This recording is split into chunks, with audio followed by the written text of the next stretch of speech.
Did you know there's baby salmon in San Jose? And finding them can feel like searching for a needle in a haystack. We're South Bay Clean Creeks Coalition, and we're a San Jose-based nonprofit. Our mission is to reclaim, restore, and revitalize the local waterways here in San Jose.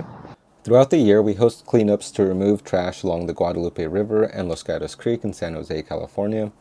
In the fall, from November to December, we ship gears to monitor the waterways for the Fall Chinook Salmon Run.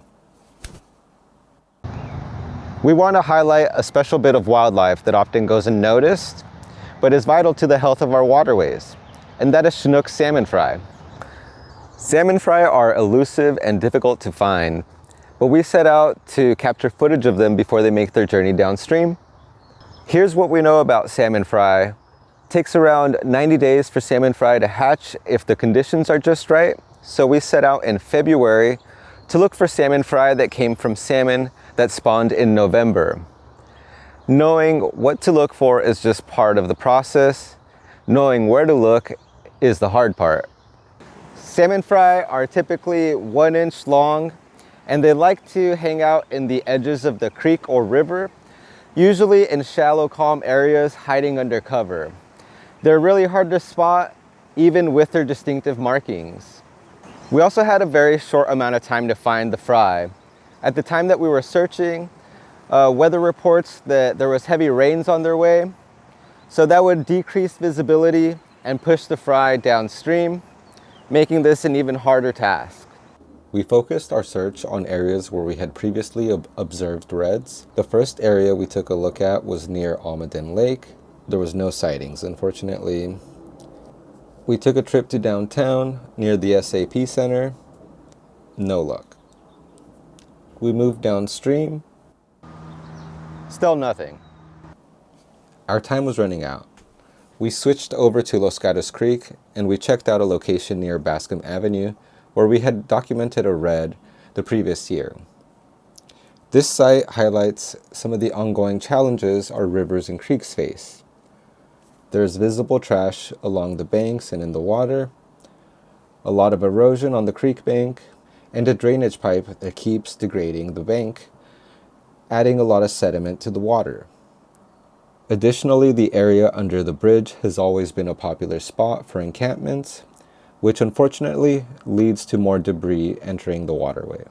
These conditions make it really difficult for salmon and other wildlife to thrive.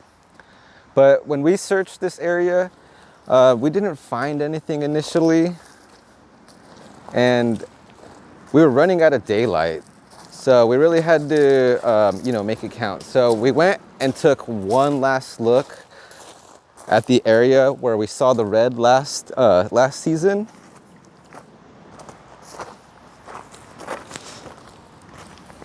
And we finally saw them.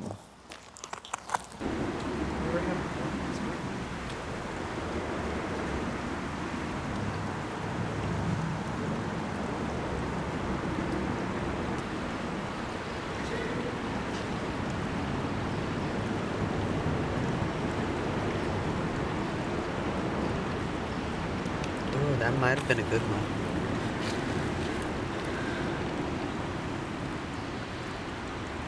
Look at this one. Look. Moments like these are why we do the work. These guys need a lot of protection, and they're the future of our rivers and creeks.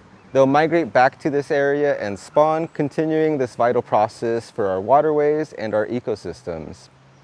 We do the best work that we can, and even though our urban creeks need a lot more restoration work and pollution management, they are still able to support this enduring species.